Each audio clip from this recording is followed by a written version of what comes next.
ओम तत्पुरुषाय विद्महे महादेवाय धीमहि तन्नो रुद्रः प्रचोदयात्। हरे कृष्णा। प्रिय भक्तजन, आज सावन माह का छठा दिन है और छठे दिन श्रावण महात्म्य के छठे अध्याय का श्रवण किया जाता है। भगवान भोलेनाथ और माता पार्वती का ध्यान करते हुए आप सब छठे अध्याय को सुनिए। आज छठे अध्याय में हम सब जानेंगे सोमवार व्रत का विधान। सनत कुमार बोले, हे भगवान, मैंने रविवार का हर्षकारक महात्म्य सुन लिया। अब आप श्रावण मास में सोमवार का महात्म्य मुझे बताइए। ईश्वर बोले, हे सनत कुमार, सूर्य मेरा नेत्र है, उसका महात्म्य इतना श्रेष्ठ है, तो फिर उमा सहित सोम मेरे नाम वाले उस सोमवार का क्या कहना ही है। उसका जो महात्म्य मेरे लिए वर्णन योग्य है, उसे मैं आपसे कहता हूँ। सोम चंद्रमा का नाम है और यह ब्राह्मणों का राजा है। यज्ञों का साधन भी सोम है। उस सोम के नाम के कारणों को आप सावधान होकर मुझसे सुनिए, क्योंकि यह वार मेरा ही स्वरूप है, अतः इसे सोम कहा गया है। इसलिए यह समस्त राज्य का प्रदाता तथा श्रेष्ठ है। व्रत करने वाले को यह संपूर्ण राज्य का फल देने वाला है। हे विप्र, उसकी विधि सुनिए, मैं आपको विस्तार पूर्वक बता रहा हूँ। 12 महीने में सोमवार अत्यंत श्रेष्ठ है। उन मासों में यदि सोमवार व्रत करने में असमर्थ हो तो श्रावण मास में इसे अवश्य करना चाहिए। इस मास में इस व्रत को करके मनुष्य वर्ष भर के लिए व्रत का फल प्राप्त करता है।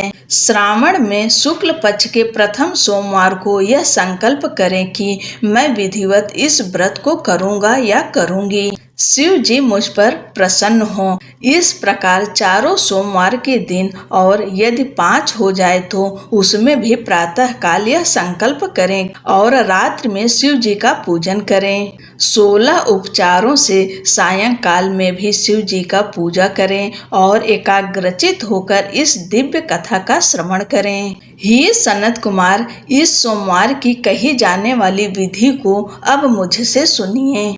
श्रावण मास के प्रथम सोमवार को इस श्रेष्ठ व्रत को प्रारंभ करें। मनुष्य को चाहिए कि अच्छी तरह स्नान करके पवित्र होकर श्वेत वस्त्र धारण कर ले और काम, क्रोध, अहंकार, द्वेष, निंदा आदि का त्याग करके मालती, मल्लिका आदि श्वेत पुष्पों को लाए। इनके अतिरिक्त अन्य विविध पुष्पों से तथा अभीष्ट पूजनोपचार के द्वारा त्रयंबक इस मूल मंत्र से शिव जी की पूजा करें। उसके बाद कहें, मैं शिव भगवान महादेव उग्र उग्रनाथ भाव शशिमौली रुद्र नीलकंठ शिव तथा भवहारी का ध्यान करता हूँ।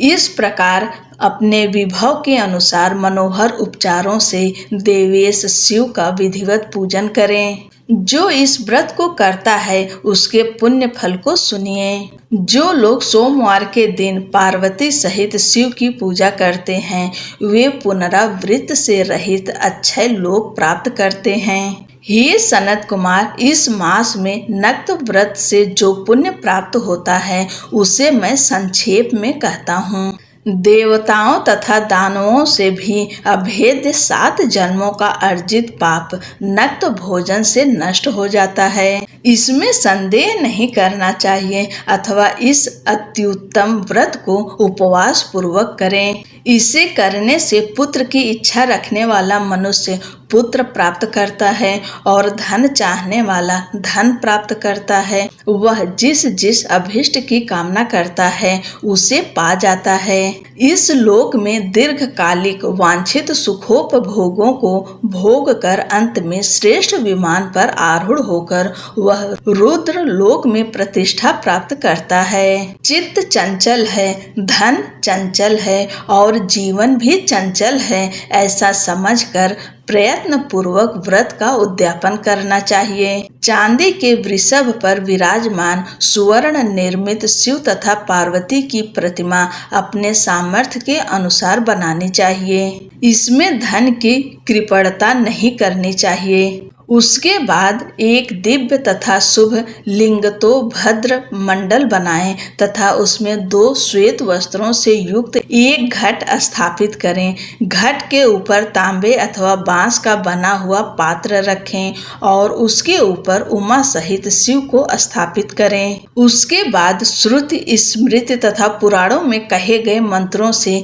शिव की पूजा करें। पुष्पों का मंडप बनाएं तथा उसके ऊपर सुंदर चंदोवा लगाएं। उसमें गीतों तथा बाजों की मधुर ध्वनि के साथ रात में जागरण करें। उसके बाद बुद्धिमान मनुष्य अपने गृहसूत्र में निर्दिष्ट विधान के अनुसार अग्नि स्थापना करे और फिर शिव आदि 11 श्रेष्ठ नामों से पलाश की समिधाओं से 108 आहुति प्रदान करें। यव, व्रीहि, तिल आदि की आहुति अप्याय यस्व इस मंत्र से दें और बिल्व पत्रों की आहुति त्र्यंबक अथवा षडाक्षर मंत्र ओम नमः शिवाय से प्रदान करें। उसके बाद स्विष्ट कृत होम करके पूर्णाहुति देकर आचार्य का पूजन करें और बाद में उन्हें गौ प्रदान करें। उसके बाद 11 श्रेष्ठ ब्राह्मणों को भोजन कराएं तथा उन्हें वंश पात्र सहित 11 घाट प्रदान करें। इसके बाद पूजित देवता को तथा देवता को अर्पित सभी सामग्री आचार्य को दे दें और तत्पश्चात प्रार्थना करें, मेरा व्रत परिपूर्ण हो और शिव जी मुझ पर प्रसन्न हो। उसके बाद बंधुओं के साथ हर्ष पूर्वक भोजन करें। इसी विधान से जो मनुष्य इस व्रत को करता है वह जिस अभिलषित वस्तु की कामना करता है उसे प्राप्त कर लेता है और अंत में शिव लोक को प्राप्त होकर उस लोक में पूजित होता है। हे सनत कुमार, सर्वप्रथम श्री कृष्ण ने इस मंगलकारी सोमवार व्रत को किया था। श्रेष्ठ आस्तिक तथा धर्मपरायण राजाओं ने भी इस व्रत को किया था। जो इस व्रत का नित्य श्रवण करता है वह भी उस व्रत के करने का फल प्राप्त करता है। इस प्रकार श्री स्कंद पुराण के अंतर्गत ईश्वर सनत कुमार संवाद में श्रावण मास महात्म्य में सोमवार व्रत कथन नामक 6ठा अध्याय पूर्ण हुआ। बोलो शंकर भगवान की जय, माता पार्वती की जय। जय श्री कृष्णा। राधे राधे।